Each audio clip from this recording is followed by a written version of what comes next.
ನಾವು ಅಂದ್ಕೊಂಡಿದ್ದು ವೆಂಕಟೇಶಾಯ ನಮಃ ಅಂತ ಅಂದ್ಕೊಂಡಿದ್ವಿ. ಸೆನ್ಸಾರ್ ಮಂಡಳಿ ನೋಡಿ ತುಂಬ ಚೆನ್ನಾಗಿ ಮಾಡಿದ್ದೀರಾ, ಅದ್ಭುತವಾಗಿದೆ, ಪಿಕ್ಚರ್ ಚೆನ್ನಾಗಿ ಮಾಡಿದ್ದೀರಾ, ಕ್ವಾಲಿಟಿ ಚೆನ್ನಾಗಿದೆ ಅಂತ ಹೇಳಿ ಹೊಗಳಿದ್ದಾರೆ. ಸೆನ್ಸಾರ್ ಮಂಡಳಿಯಿಂದ ಯೂಶಲಿ ಹೊಗಳಿಕೆ ಬರೋದು ಕಮ್ಮಿ, ಬಟ್ ನಗನಗ್ತಾ ಆಚೆ ಬಂದರು, ನಗನಗ್ತಾ ತುಂಬ ಚೆನ್ನಾಗಿದೆ ಅಂತ ಎಕ್ಸ್ಪ್ರೆಸ್ ಮಾಡೋದು ಅವ್ರ ವ್ಯೂಸನ್ನ. ಯಾಕಂದರೆ ಫಸ್ಟ್ ನೋಡೋವಂಥ 5 ಜನ ಅವರೇ. ಆ ಸೆನ್ಸಾರ್ ಮಂಡಳಿಯವರು ಚೆನ್ನಾಗಿದೆ ಅಂದಾಗ ನಮಗೊಂದಷ್ಟು ಹುರುಪು ಬಂತು. ಬಟ್ ಒಂದು ಗೈಡ್ಲೈನ್ಸ್ ಪ್ರಕಾರ ಈ ಟೈಟ್ಲು ದೇವರ ಹೆಸರಿದೆ, ವೆಂಕಟೇಶಾಯ ನಮಃ. ಹಾಗಾಗಿ ನಾನು ಹೇಳಿದೆ ಸರ್ ಗೋವಿಂದಾಯ ನಮಃ ಇದೇ ಒಂದು 10 ವರ್ಷದ ಹಿಂದೆ ಬಂದಿತ್ತು ಅಂದಾಗ ಗೈಡ್ಲೈನ್ಸ್ ನಮಗೆ ಬಂದಾಗ ಸ್ಟ್ರಿಕ್ಟರ್ ಗೈಡ್ಲೈನ್ಸ್ ಇದೆ ಈಗ. ಸೊ ಅವಾಗ ಕೊಟ್ಟಿರ್ಬೋದು, ಹಾಗಂತ ಈಗಲೂ ಕೊಡೋಕ್ಕೆ ಆಗಲ್ಲ. ಅದನ್ನು ನೀವು ಚೇಂಜ್ ಮಾಡಿಕೊಂಡ್ರೆ ಒಳ್ಳೆಯದು ಅಂತಂದರು. ಸೊ ಈಗ ಆ್ಯಕ್ಚುಲಿ ನಾವು ಅದಕ್ಕೆ ಮುಂಚೆನೇ ನಮ್ಮ ಟೀಮು ನಾವು ಮಾತಾಡ್ಕೊಳ್ತಾ ಇದ್ವಿ. ನಮ್ಮ ಸಂತೋಷ್ ಅಸೋಸಿಯೇಟ್ ನಿರ್ದೇಶಕರಿದ್ದಾರೆ, ನಮ್ಮ ಟೀಮ್ ಮೆಂಬರ್ಸ್ ನಾವು ಮಾತಾಡ್ಕೊಂಡಾಗ ಎಲ್ಲೋ ಒಂದು ಕಡೆ ಸ್ವಲ್ಪ ಹಳೇದಾಗಿತ್ತೇನೋ ಟೈಟ್ಲು ಅಂತ ನಮಗೂ ಅನಿಸ್ತಾ ಇತ್ತು, ಅಥವಾ ದೇವ್ರ ಹೆಸರು ಇರೋದ್ರಿಂದ ಮಿಸ್ಗೈಡ್ ಆಗ್ಬಿಡ್ಬೋದು ಆಡಿಯನ್ಸು ಅಂತ. ಬಟ್ ಕಾಮಿಡಿ ಇರೋದ್ರಿಂದ ಎಲ್ಲೋ ಒಂದು ಕಡೆ ಈ ಸಿನಿಮಾಗೆ ಇನ್ಸ್ಪಿರೇಷನ್ನು ನಮ್ಮ ಕಾಶಿನಾಥ್ ಸರ್ ಇರ್ಬೋದು, ಜಗ್ಗೇಶ್ ಅಣ್ಣ ಅವ್ರು ಇರ್ಬೋದು. ಸೊ ಅವ್ರನ್ನೆಲ್ಲ ನೋಡಿ ನಾವು ಬೆಳ್ಕೊಂಡು ಬಂದಂಥವ್ರು, ಕಾಮಿಡಿ ಸೀನ್ಸು ಎತ್ತಿದ ಕೈ ಅವರುಗಳು.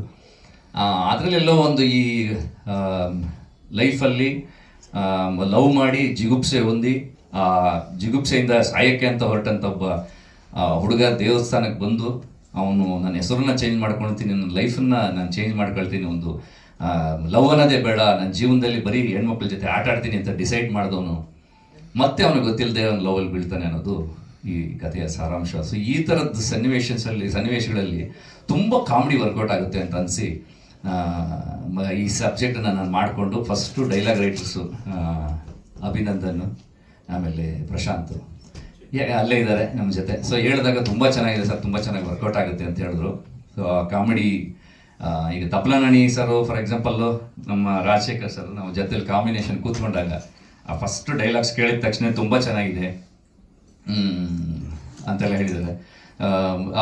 ಕೆಲವು ಸತಿ ಅಂತೂ ಕೆಲವು ಡೈಲಾಗ್ಸಲ್ಲಿ ನಾನು ಇನ್ಫ್ಯಾಕ್ಟ್ ಜಗ್ಗೇಶ್ ಸರ್ನ ತುಂಬ ನೆನೆಸ್ಕೊಂಡಿದ್ದೀವಿ ಆ ಟೈಮಲ್ಲಿ.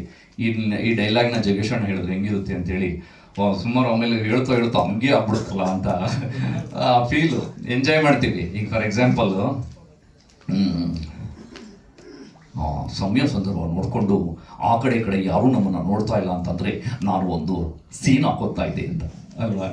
ಸೊ ಆ ಥರ ಅದನ್ನು ಎಂಜಾಯ್ ಮಾಡ್ಕೊಂಡೇ ಮಾಡಿದ್ದೀವಿ. ಸೊ ಎಲ್ಲೋ ಒಂದು ಕಡೆಗೆ 1-2 ಕಡೆ ಅದನ್ನು ಯೂಸು ಮಾಡ್ಕೊಂಡಿದ್ದೀವಿ. ಜಗ್ಗೇಶ್ ಅಣ್ಣ ಅವ್ರು ನೆನ್ಪು ಮಾಡ್ಕೊಂಡೇ ಹೇಳಿದ್ದೀವಿ. ಅದನ್ನು ಫನ್ನಿಯಾಗಿ ಆ ಸೀನ್ಸ್ನ ತೊಗೊಂಡೋಗಿ ಅಷ್ಟೇ ಎಮೋಷ್ನಲ್ ಆಗಿ ಆ ಸೀನ್ಸು ಚೇಂಜ್ ಆಗ್ತಾ ಹೋಗುತ್ತೆ ಫಿಲ್ಮು, ಆ ಜರ್ನಿ. ಈ ಮಧ್ಯೆ ಬರುವಂಥ ಪಾತ್ರಗಳು. ನಮಸ್ಕಾರ. ಹರೀಶ್ ನಾನು ಹೋಗ್ಲಿ ಬಿಡಿ ಸರ್ ಅಂತ ಒಂದು ಕಾಮಿಡಿ ಸೀರಿಯಲ್ ನಾನು ಮಾಡ್ತಿದ್ದು. ಅದರಲ್ಲಿ ನಾನು ಒಂದು ಮನೆ ಕೆಲಸದ ಮೊಬೈಲ್ ಮಹಾದೇವಿ ಅಂತ ಹೇಳಿ ತುಂಬ ಚೆನ್ನಾಗಿತ್ತು. ಅದ್ರಲ್ಲಿ ಮಾಡುವಾಗ ನಾನು ಅವಾಗಲೇ ಹೇಳ್ತಾ ಇದ್ದೆ, ಇವರು ಆ ಒಂದು ಎನರ್ಜಿ ಅದೆಲ್ಲ ನೋಡಿ ನೀವು ಒಳ್ಳೆ ಹೀರೋ ಆಗ್ಬೋದು ರೀ, ಹಾಗೆ ಹೀಗೆ ನೋಡೋಣ ಇವಾಗ ಮಾಡ್ತಾ ಇದ್ದೀನಿ ನಾನು ಅಂತಿದ್ರು. ನೆಕ್ಸ್ಟ್ ನೋಡಿದಾಗ ಹೀರೋ ಆಗಿದ್ದು ಕಲಾಕಾರದಿಂದ ನಾನು ಮದುವೆ ಆಗ ಹೊಸದು ಇವ್ರ ಸಿನಿಮಾನೇ ನಾನು ನನ್ನ ಗಂಡ ಹೋಗಿ ನೋಡಿದ್ದು. ಆ್ಯಂಡ್ ಅದಾದಮೇಲೆ ಎಷ್ಟೋ ಸಿನಿಮಾಗಳು ಮಾಡ್ತಿದ್ರು. ಎಲ್ಲೋ ಒಂದ್ಸರಿ ಸಿಗ್ತಾಗ ಏನು ಹರೀಶ್ ನೀವು ನಮ್ಮನ್ನೆಲ್ಲ ಹಾಕೊಳ್ಳೋದೇ ಇಲ್ಲ ಸಿನಿಮಾದಲ್ಲಿ ಅಂತೆಲ್ಲ ಹೇಳ್ತಾ ಇದೆ. ನೆಕ್ಸ್ಟ್ ನೋಡಿದ್ರೆ ಒಂದು ಹಿಂದಿನ ದಿನ ಅಲ್ಲ 2 days ಬ್ಯಾಕ್ ಫೋನ್ ಬಂತು ಹರೀಶ್ ಅದು, ಏನು ಅಭಿನಯ ಚೆನ್ನಾಗಿದ್ದೀರಾ, ಆಯ್ತು ಚೆನ್ನಾಗಿದ್ದೀನಿ, ಹಿಂಗೆ ಒಂದು ಸಿನಿಮಾ ಮಾಡ್ತಾಯಿದ್ದೀನಿ, ಮಾಡಿ ಒಳ್ಳೇದಾಗಲಿ, ನಿಮ್ಗೊಂದು ಪಾತ್ರ ಇದೆ. ಪಾತ್ರನಾ? ಹೌದಾ, ಯಾವುದು ಅಂದೆ. ಇನ್ನು ಕಾಮಿಡಿ ಒಂದು ಉಮಾಶ್ರೀಯಮ್ಮ ಎಲ್ಲ ಇರ್ತಾರೆ, ನೀವು ಜಾದವಣ್ಣ ಎಲ್ಲರೂ ಮಾಡಬೇಕು. ನನಗೆ ಏನು ಪಾತ್ರ? ಒಂದು ಚಿಕ್ಕ ಪಾತ್ರ, ತುಂಬ ಚೆನ್ನಾಗಿದೆ ಅಂದರು. ಕತೆ ಕೇಳಿದೆ, ಚೆನ್ನಾಗಿತ್ತು ಅನ್ನಿಸ್ತು. ನಾನು ಒಪ್ಕೊಂಡು ಮಾಡಿದೆ, ತುಂಬ ಚೆನ್ನಾಗಿತ್ತು. ಪುಟ್ಟ ಪಾತ್ರ ನಂದು, ದೊಡ್ಡ ಪಾತ್ರ ಕೊಟ್ಟಿಲ್ಲ ಅವರು ನನಗೆ. ಪುಟ್ಟ ಪಾತ್ರ ಚೆನ್ನಾಗಿ ಇಷ್ಟ ಆಯಿತು, ಅದು ನನಗೆ ತುಂಬ ಇಷ್ಟ ಆಯಿತು ಆ ಪಾತ್ರ, ಮಾಡಿದೆ ನಾನು. ನನಗೆ ತುಂಬ ಹೆಮ್ಮೆ ಅನ್ನಿಸ್ತಿದೆ. ಹರೀಶ್ ಅವರು ಈ ಒಂದು ಮಟ್ಟಕ್ಕೆ ಬೆಳೆದಿದ್ದಾರೆ, ಜಂಪಿಂಗ್ ಸ್ಟಾರ್ ಬೇರೆ ಅವರು. ಸೊ ಹಾಗಾಗಿ ತುಂಬ ಖುಷಿ ಆಯಿತು. ಅವರು ಈ ಫಿಲಮ್ ತುಂಬ ಚೆನ್ನಾಗಿ ಹೋಗಲಿ, ಸಕ್ಸಸ್ ಆಗಲಿ. ಆಮೇಲೆ ನಿಮ್ಮೆಲ್ಲರ ಮೀಡಿಯಾದವರ ಪ್ರೋತ್ಸಾಹ ಅವ್ರಿಗೆ ಬೇಕು. ಆ್ಯಂಡ್ ಜನಾರ್ದನ್ ಅವ್ರಿಗೂ ಒಳ್ಳೇದಾಗಲಿ, ಈ ಸಿನಿಮಾ ಸೂಪರ್ ಹಿಟ್ ಆಗಲಿ ಅಂತ ಕೇಳ್ಕೊಳ್ತೀನಿ. ಅಲ್ಲಿಗಲ್ಲಿಗಾಗಿದೆ ಏನೋ ಈ ಥರದ್ದೆಲ್ಲ ಮಾಡಿದ್ದೀನಿ. ಹಾಗಾಗಿ ಒಬ್ಬ ನಿರ್ಮಾಪಕನಾಗಿ ನಾನು ಆಲ್ವೇಸ್ ಗೈಡ್ ಮಾಡಿದ್ದೀನಿ, ಸರ್ ಇದು ಹುಷಾರ್ ಸರ್, ಇದು ಇಷ್ಟಕ್ಕೆ ಅಂತ. ಕೆಲವು ಸತಿ ಅವರೇ ನನಗೆ ಹೇಳಿದ್ದಾರೆ ಇಲ್ಲ ಗೋ ಹೆಡ್ ಅಂತ. So I feel marketing wise ನಾವಿಬ್ಬರು ಕೂತು ಚರ್ಚೆ ಮಾಡಿದ್ರೆ I think we are going to bring the best out of this. Because ಅದೇ ಈಗಿರೋ ಟ್ರೆಂಡಲ್ಲಿ ಜನ ಏನೋ ಇದು ಸೋಷಿಯಲ್ ಮೀಡಿಯಲ್ಲಿ ಬ್ಯುಸಿ ಇದ್ದಾರೆ ಆ್ಯಂಡ್ ಮನೇಲಿ ಕೂತು ಅಮೆಝಾನ್ ನೆಟ್ಫ್ಲಿಕ್ಸಲ್ಲಿ ಬ್ಯುಸಿ ಇದ್ದಾರೆ. ಸೊ ಈ OTT ಪ್ಲಾಟ್ಫಾರ್ಮ್ಸ್ ಬಿಟ್ಟು ಅವ್ರನ್ನ ಸಿನಿಮಾ ಕರೆಸ್ಬೇಕು ಅಂತಂದ್ರೆ I think this the best genre. ಯಾಕಂತಂದ್ರೆ ಒಬ್ಬ ಥ್ರಿಲ್ಲರ್ ನೋಡಬೇಕು, ಒಂದು ಆಕ್ಷನ್ ನೋಡಬೇಕು ಅಂತಂದ್ರೆ ಅವರು ಮನೆಯಲ್ಲಿ ಎಲ್ಲರ ಮನೆಯಲ್ಲೂ ಸರೌಂಡ್ ಸಿಸ್ಟಮ್ ಇರುತ್ತೆ, ಒಳ್ಳೆ ಟಿವಿ ಇರುತ್ತೆ, ಒಳ್ಳೆ ಪ್ರೊಜೆಕ್ಟ್ ಇರುತ್ತೆ, ಮನೆಯಲ್ಲೇ ನೋಡ್ಕೋತಾರೆ. ಕಾಮಿಡಿ ಎಸ್ಪೆಷಲಿ ಈ ಥರದ್ದು ಒಂದು ಎಕ್ಸ್ಪೀರಿಯನ್ಸ್ ಅಂದರೆ ಜನಗಳ ಜೊತೆ ಕೂತು ನಗೋದಿದೆಯಲ್ಲ, ದಟ್ಸ್ ಡೆಫಿನೆಟ್ಲಿ ಒಂದು ರಿಜುವಿನೇಟಿಂಗ್ ಎಕ್ಸ್ಪೀರಿಯನ್ಸ್. ಅದು ಸಿಗಲ್ಲ. ಒಬ್ಬರೇ ಕೂತ್ಕೊಂಡು ನಗಕ್ಕೆ ಆಗೋದೇ ಇಲ್ಲ. ಒಬ್ಬರೇ ಕೂತ್ಕೊಂಡು ಹಾರರ್ ಫಿಲ್ಮ್ ಮಾಡೋದು, ಇನ್ನು ಒಬ್ಬರೇ ಕೂತ್ಕೊಂಡು ನಗೋದ್ರಲ್ಲಿ ಮಜಾನೇ ಇಲ್ಲ. 10 ಜನ 500 ಜನ ಒಂದು ಎಂಟೈರ್ ಆಡಿಟೋರಿಯಮಲ್ಲಿ ಕೂತ್ಕೊಂಡು ನಗೋದಿದೆಯಲ್ಲ, ಅದ್ರ ಥರ ಎಕ್ಸ್ಪೀರಿಯನ್ಸ್ ಇಲ್ಲ. People will come for that. I feel this is any time.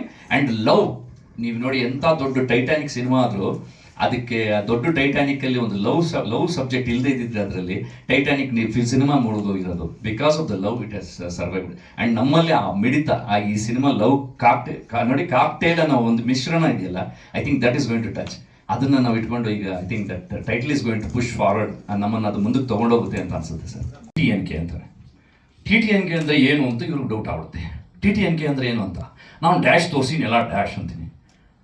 Dash ಅಂದರೆ ಅಂತ ಕೇಳ್ತಾರೆ, ಇಬ್ಬರು ಅವ್ರ ಮುಖ ನೋಡ್ತೀವಿ. ಸೊ ಹಂಗಾಗಿ ಆ ಡ್ಯಾಶ್ ಅನ್ನೋದು ಓಕೆ, ಬಟ್ TTNK ಅನ್ನೋದನ್ನು ಮ್ಯೂಟ್ ಮಾಡಬೇಕು ಅಂತಂದರು. ಸೊ ನಿಮ್ಮಲ್ಲಿ ಒಂದಷ್ಟು ಜನಕ್ಕೆ ಅದ್ರ ಗೊತ್ತಿರುತ್ತೆ, ಅದು ಗೊತ್ತಿಲ್ಲ, ಅದು ಆ ಚರ್ಚೆ ಬಿಟ್ಬಿಡೋಣ ಸದ್ಯಕ್ಕೆ, ಬೇಡ ಅದು ಆ ಚರ್ಚೆನೇ ಬೇಡ.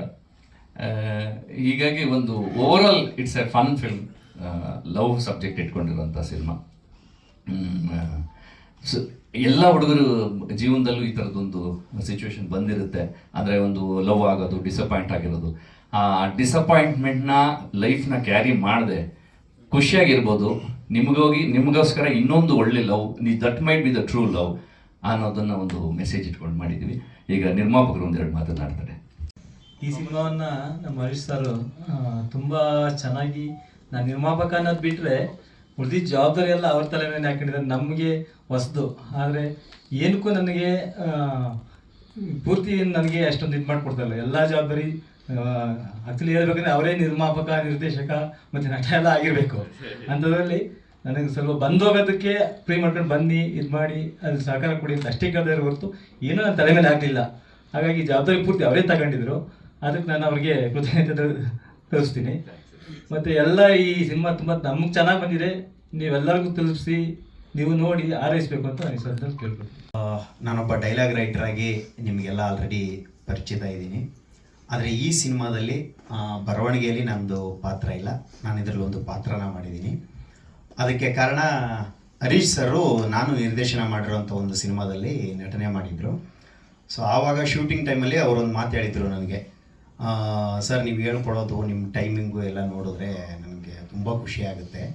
ಸೊ ನೆಕ್ಸ್ಟು ಇವಾಗ ನಿಮ್ಮ ಡೈರೆಕ್ಷನಲ್ಲಿ ನಾನು ಆ್ಯಕ್ಟ್ ಮಾಡ್ತಾಯಿದ್ದೀನಿ, ಈಗ ನೆಕ್ಸ್ಟು ನಾನು ಡೈರೆಕ್ಷನ್ ಮಾಡಿದಾಗ ನೀವು ಆ್ಯಕ್ಟ್ ಮಾಡಬೇಕು ಅಂತ. ಓಕೆ ಸರ್ ಮಾಡೋಣ. ಅದು ಮಾತುಕತೆ ಆಗಿಬಿಟ್ಟು ಅದು ನಮ್ಮ ಶೂಟಿಂಗಲ್ಲಿ ಆಗಿದ್ದು ಅಷ್ಟಕ್ಕೆ ಬಿಟ್ಟಾಕ್ಬಿಟ್ಟಿತ್ತು. ಸೊ ಅದಾಗಿ 2.5-3 ವರ್ಷ ಆದಮೇಲೆ ಒಂದಿನ ಹರೀಶ್ ಸರ್ ಫೋನ್ ಮಾಡಿದರು, ಸರ್ ನಿಮ್ಮ ಶೂಟಿಂಗ್ ಮಾಡೋ ಟೈಮಲ್ಲಿ ಈ ಥರ ಮಾತಾಡ್ಕೊಂಡಿದ್ವಿ, ನೆನಪಿದೆಯಾ? ಹಾಂ ನೆನಪಿದೆ ಸರ್. ಸರಿ, ಒಂದು ಸಿನಿಮಾ ಮಾಡ್ತಾಯಿದ್ದೀನಿ, ಇದರಲ್ಲಿ ಒಂದು ಒಳ್ಳೆ ಪಾತ್ರ ಇದೆ, ನೀವು ಮಾಡಬೇಕು. ತುಂಬ ಖುಷಿ ಆಯಿತು. ಈಗಲೂ ಮಾತು ಉಳಿಸ್ಕೊಳ್ಳೋರು ಇದ್ದಾರೆ. ಯಾವಾಗಲೂ 2.5-3 ವರ್ಷದಿಂದ ಹೇಳಿದ್ದನ್ನು ಸೀರಿಯಸ್ ಆಗಿ ತೊಗೊಂಡು ಸೊ ನಿಜವಾಗ್ಲೂ ಈ ಥರದ್ದೊಂದು ಪಾತ್ರ ಕೊಡ್ತಾರೆ ಅಂತ ನಾನು ಅಂದ್ಕೊಂಡಿರಲಿಲ್ಲ. ಸೊ ತುಂಬ ಒಳ್ಳೆಯ ಪಾತ್ರ. ಹರೀಶ್ ಸರು, ತಬಲಾ ನಾಣಿ ಸರು, ನಾನು ಒಂದು 3 ಜನ ಕಾಂಬಿನೇಷನ್ನು ಇಡೀ ಸಿನಿಮಾದಲ್ಲಿ ಮಧ್ಯದಲ್ಲಿ ಬಂದು ಒಂದು ಸಣ್ಣ ನಗುವಿನ ಕಚಗುಳಿಯನ್ನು ಕೊಟ್ಟು ಹೋಗುವಂಥ ಪಾತ್ರ. Sir thank you.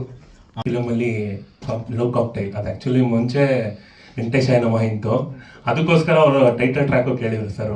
ಅದಾದಮೇಲೆ ಅದು ವೆಂಕಟೇಶ ಅಂತ ಇದಾಗಿ ಲವ್ ಕಾಕ್ಟೈಲ್ ಅಂತ ತುಂಬ ಖುಷಿಯಾಯಿತು. ಆಮೇಲೆ ಇದರಲ್ಲಿ 3 ಸಾಂಗ್ ಒಟ್ಟು ಟೋಟಲ್ಲು. ಒಂದು ನಸು ಮೂಡಿಸೋ ಒಂದು ಲವ್ ರೊಮ್ಯಾಂಟಿಕ್ ಸಾಂಗು, ಮತ್ತು ಇನ್ನೊಂದು ವೆಂಕಟೇಶ ನಮ್ಮ ಟೈಟಲ್ ಸಾಂಗು, ಮತ್ತು ಇನ್ನೊಂದು ಕನ್ನಡ ಎಮೋಷನಲ್ ಸಾಂಗು. ಎಲ್ಲನೂ ಸರ್ ಜೊತೆ ವರ್ಕ್ ಮಾಡೋದೇನೆಂದರೆ ಅವರ ಇನ್ಪುಟ್ಸ್ ಚೆನ್ನಾಗಿ ಕೊಡ್ತಾಯಿದ್ರು. ಈ ಸಾಂಗಿಗೆ ಈ ಥರ ಒಂದು ಬೇಕು, ಈ ಥರ ಇನ್ಪುಟ್ಸ್ ತುಂಬ ಕೊಡೋರು. ಒಂದೊಂದು ಸಾಂಗಿಗೂ ಅವರೇ ಕೂತ್ಕೊಂಡು ಟ್ಯೂನ್ ಮಾಡಬೇಕಾದ್ರೂ ನೈಟೇ ರಾತ್ರಿ ಎಲ್ಲ ಫೋನ್ ಮಾಡಿ ಈ ಥರನೇ ಬೇಕಂತ ಹೇಳೋರು, ಈ ಥರನೇ ಕೆಲಸ ತಗೊಂಡ್ರು. Thank you so much sir, and wish you happy birthday sir. He call ಮಾಡಿಬಿಟ್ಟು ಒಂದು ಸೀನ್ ಇದೆ, ಚಿಕ್ಕ ಸೀನ್ ಇದೆ, ಮಾಡ್ತೀಯ ಅಂತ ಕೇಳಿದ್ರು. I couldn't say no. I mean I told last time ಇಟ್ ಸೆಲ್ಫ್, ನಾನು ಆ್ಯಕ್ಟಿಂಗ್ ಬಗ್ಗೆನೇ ನಾನು ಥಿಂಕ್ ಮಾಡಿರಲಿಲ್ಲ. But even though things happen when you least expected ಅಂತಾರಲ್ಲ, ಸೊ ಮುಂಚಿನ ದಿನ ಕಾಲ್ ಮಾಡಿಬಿಟ್ಟು ಮಾಡ್ತೀಯ ಅಂತ ಕೇಳಿದ್ರು. I accepted it. So it's a new experience for me and I am really grateful for it. Thank you. ಧನ್ಯವಾದ ಹೇಳಲೇಬೇಕು. ಅವರು ಕ್ಯಾಪ್ಟನ್ ಆಫ್ ದಿ ಶಿಪ್. ಈ ಸಿನಿಮಾದಲ್ಲಿ ನಾವು ನೋಡ್ತಿರೋಂಗೆ ಸೆಟ್ಟಲ್ಲಿ ಯಾವ ಥರ ಅವ್ರು ವರ್ಕ್ ಮಾಡ್ತಿದ್ರು ಅಂದರೆ, ಅಲ್ಲಿ ಡೈರೆಕ್ಷನ್ ಮಾಡ್ತಾರೆ, ಆ್ಯಕ್ಟ್ ಮಾಡ್ತಾರೆ, ನಮಗೆಲ್ಲರಿಗೂ ಹೊಸಬ್ರಿಗೆ ಆ್ಯಕ್ಟಿಂಗ್ ಹೇಳ್ಕೊಡ್ತಾರೆ. Is been a complete package. ಇದೊಂದು ಸಿನಿಮಾ ಐ ಥಿಂಕ್ ಅವ್ರು ಹೇಳ್ತಿರೋ ಹಾಗೆ ಒಂದು ಸೂಪರ್ ಹಿಟ್ ಸಿಕ್ತು ಅಂದರೆ ಪ್ರತಿಯೊಂದು ಐ ಥಿಂಕ್ ಇಂಡಸ್ಟ್ರಿಗೂ ಆಸ್ ಅನ್ ಆರ್ಟಿಸ್ಟ್ ಅವ್ರಿಗೂ ಆ್ಯಂಡ್ ಆಲ್ಸೋ ಎಂಟೈರ್ ಟೀಮ್ಗೆ it will be a big recognition. ನಮ್ಮ ಪ್ರೆಸ್ ಮೀಡಿಯಾದವ್ರಿಗೆ ನಿಮಗೆ ವಿ ನೀಡ್ ಯುವರ್ ಸಪೋರ್ಟ್. ತುಂಬ ಥ್ಯಾಂಕ್ ಯು ಸೊ ಮಚ್.